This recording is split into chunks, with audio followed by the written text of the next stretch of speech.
독일이 동독과 서독으로 나뉘어 있을 때 두 나라의 사이에는 무엇이 있었을까요? 거대한 장벽이 있었습니다.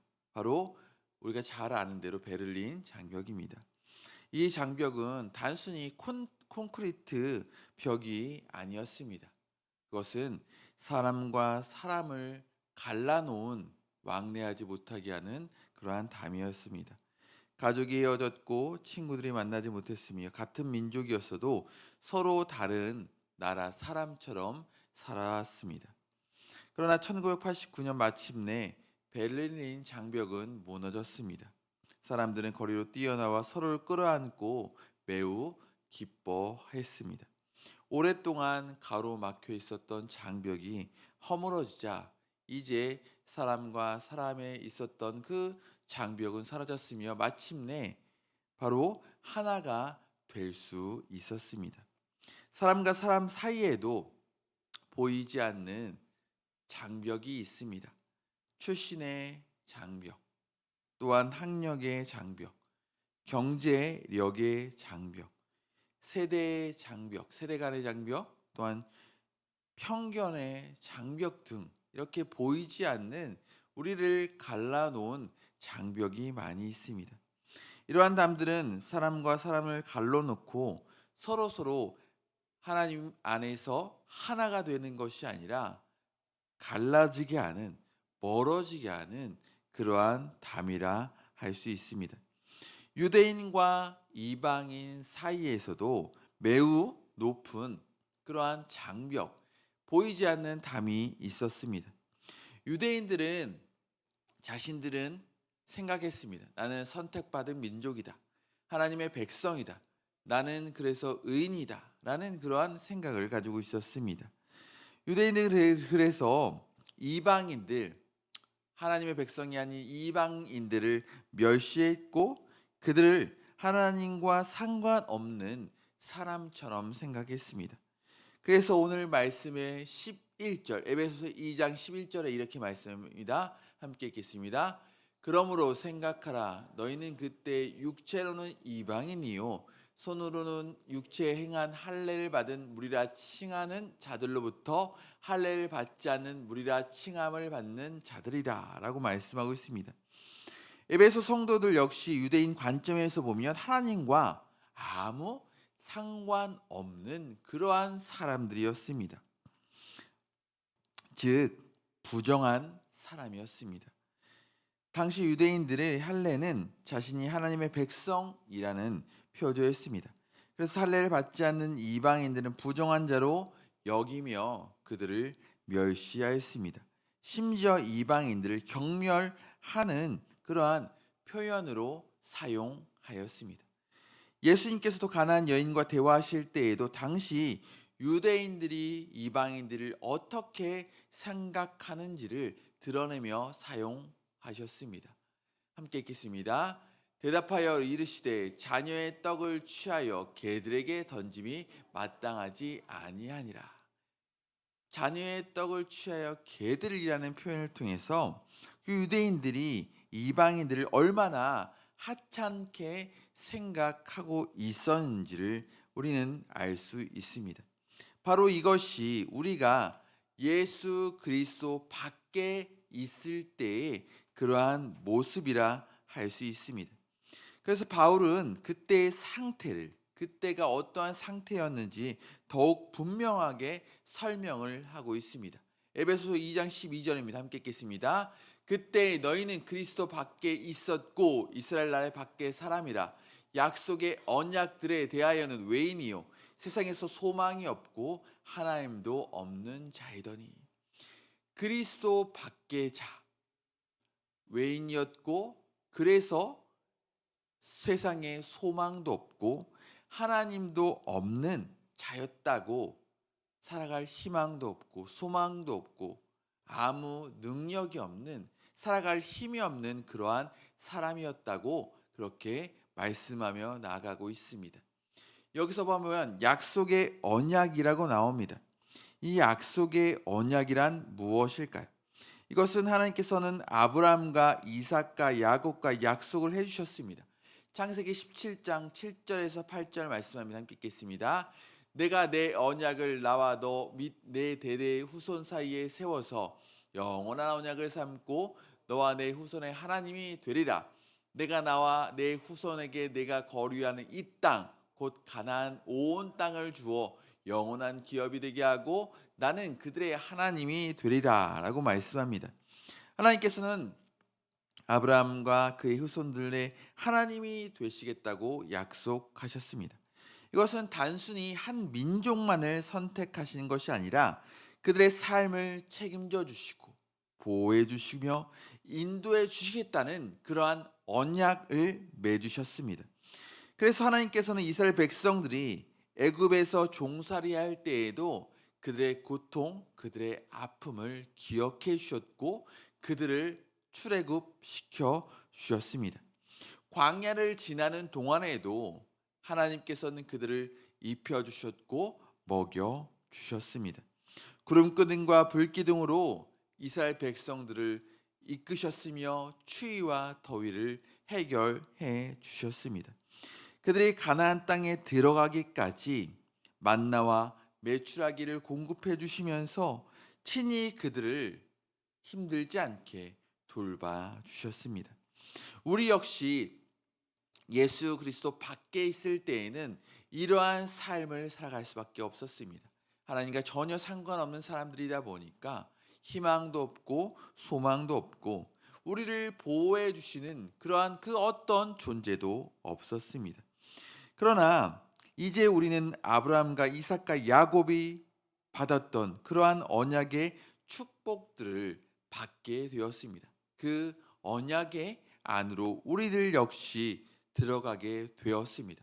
그렇다면 어떻게 이러한 변화가 생겼던 것일까요? 13절 말씀입니다. 함께 읽겠습니다.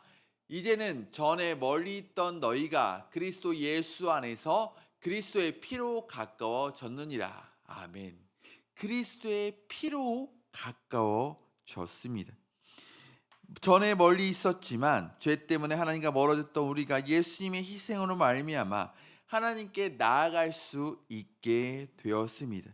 이제 그래서 우리들이 하나님이 되셔서 아브라함과 이삭과 야곱의 모든 삶을 책임지셨던 하나님께서 저와 성도 여러분의 모든 삶도 책임져 주실 것이기 때문에 오늘날 우리 또한 세상에 소망이 있고 힘이 있고 살아갈 능력이 있습니다.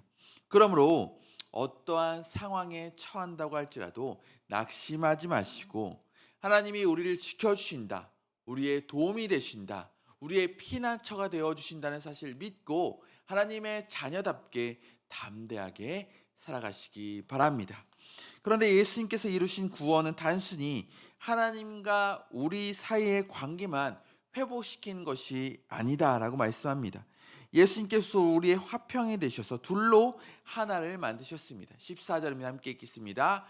그는 우리의 화평이신지라 둘로 하나를 만드사 원수된 것 곧 중간에 막힌 담을 자기 육체로 하시고, 여기서 말하는 둘이란 유대인과 이방인들을 말합니다. 당시 유대인과 이방인 사이에는 매우 깊은 갈등, 차별이 존재했습니다. 유대인들이 이방인들을 하찮게 여기고 개들로 여기고 아무 상관없는 그렇게 하찮게 여기었기 때문입니다. 유대인들은 자신의 선택받은 백성이라는 사실을 믿고 있었기 때문에 우월감을 가지고 있었습니다. 이방인들은 하나님의 언약 밖에 있는 사람들로 여겼습니다. 그러니 예수님께서 이렇게 서로 멀리 떨어져 있던 하나님의 백성, 또한 하나님의 백성이 아닌 그래서 하찮게 여긴 그들을 이제 하나로 만드셨습니다. 어떻게 이 둘을 하나로 만드셨던 것일까요? 14절 하반절에 보시면 원수된 것 곧 중간에 막힌 담을 자기 육체로 허셨다고 하셨는데, 여기서 말하는 막힌 담이라 보니까 15절에 보니까 계명의 율법을 말하는 것으로 예수님께서 폐하셨습니다. 물론 율법 자체가 악한 것은 아닙니다. 율법은 하나님께 주신 거룩한 말씀이었습니다. 그러나 죄인인 인간이 율법을 온전히 다 지킬 수 없었고, 오히려 율법은 사람들의 죄를 드러나게 하는 그러한 정죄하는 역할을 감당하게 되었습니다. 또한 유대인들은 율법을 자신들의 특권을 여기며 이방인들과 자신들을 구별하는 그러한 기준으로 삼았습니다. 결국 율법은 유대인과 이방인 사이를 갈라놓은 그러한 장벽, 즉 담이었습니다. 그래서 하나가 될 수 없었습니다. 그런데 예수님께서 십자가의 죽으심으로 그 담을 허무셨기 때문에 이제 하나가 될 수 있었고, 하나님과 사람들 관계뿐만이 아니라 사람과 사람, 즉 유대인과 이방인 사이를 하나로 만드셨습니다. 에베소서 2장 16절입니다. 함께 읽겠습니다. 또 십자가로 이 둘을 한 몸으로 하나님과 화목하게 하려 하심이라. 원수된 것을 십자가로 소멸하시고, 율법이 가지고 있는 속죄의 제사를 예수님께서 대신 지셨습니다.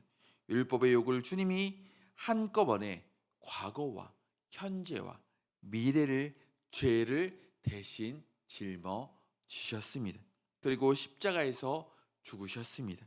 그래서 사람들은 더 이상 무엇에 매여 살아가지 않아도 될까요? 율법과 죄의 그러한 삶을 매여서 힘들고 고통스럽게 살아가지 아니하도 됩니다. 죄가 없으신 예수님께서 대신 율법을 다 만족시키셨기 때문입니다. 죄에 대해서 만족시킨 사실을 믿음으로 우리가 의롭다 칭함을 받게 되었습니다.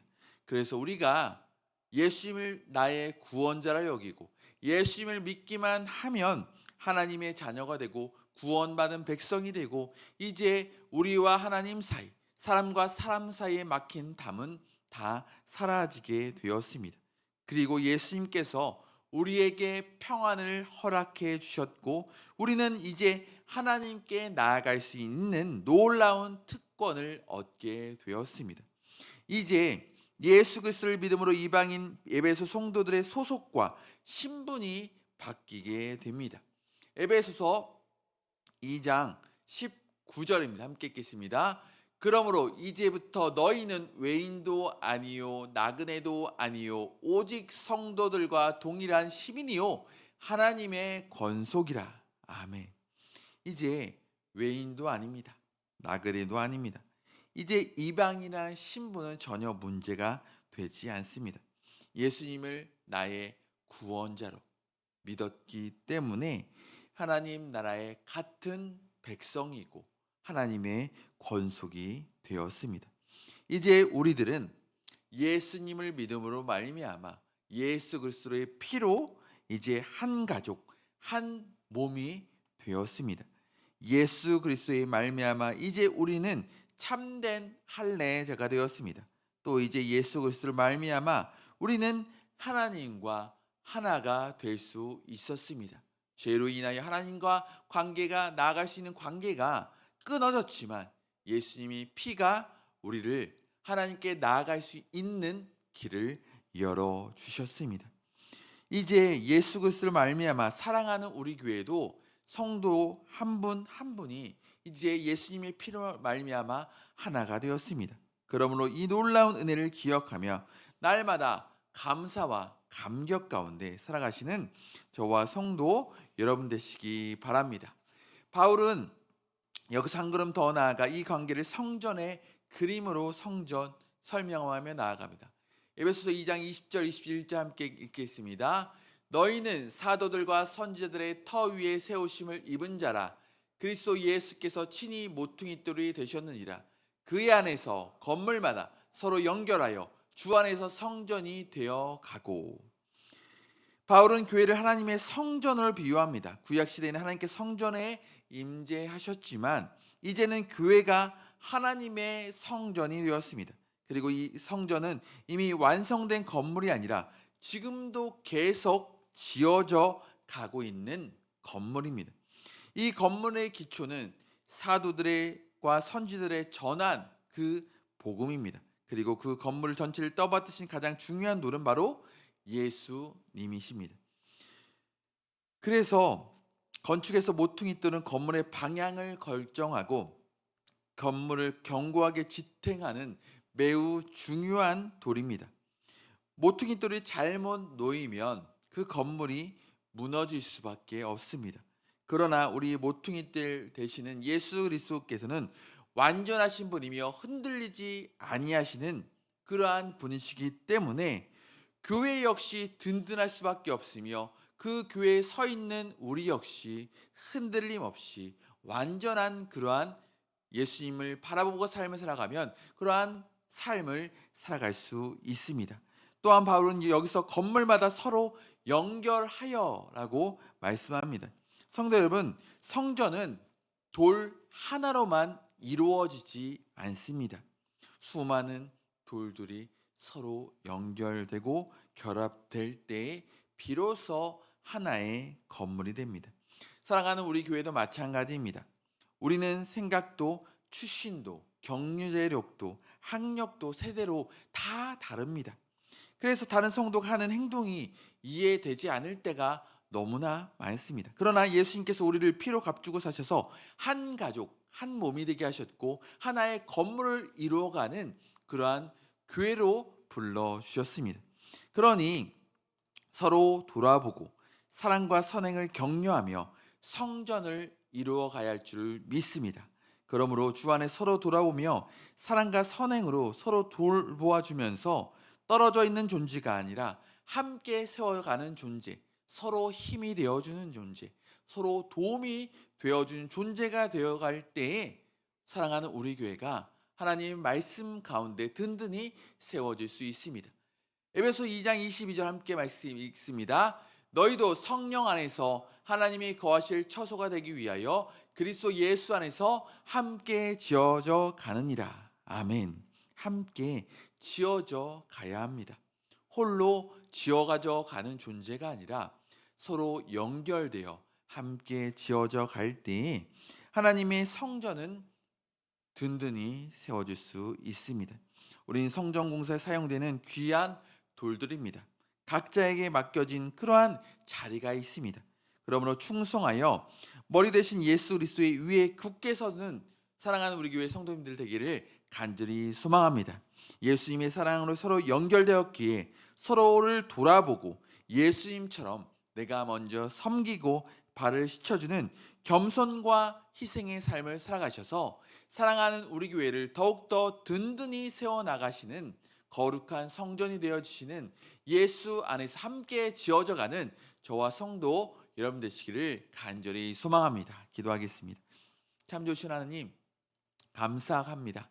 함께 지어져가느니라 홀로 지어져가는 존재가 아니라 서로 힘이 되어줄 때 서로 도움이 되어줄 때 함께 하나가 되어 나아갈 때 거룩한 사랑하는 우리 교회가 더욱더 든든히 세워질 줄 믿습니다. 그러기에 맡겨진 자리에서 충성하여 사랑하는 우리 교회를 더욱더 든든히 세워져 나가는 우리들의 모습 되게 하여 주시옵소서. 서로를 돌보며 도움이 되는 그러한 것을 통해서 사랑하는 우리 교회를 말씀 가운데로 온전히 세워가 나가는 우리들의 모습 되게 하여 주시옵소서. 우리와 함께 하시는 예수님의 이름으로 간절히 기도 올리옵나이다. 아멘.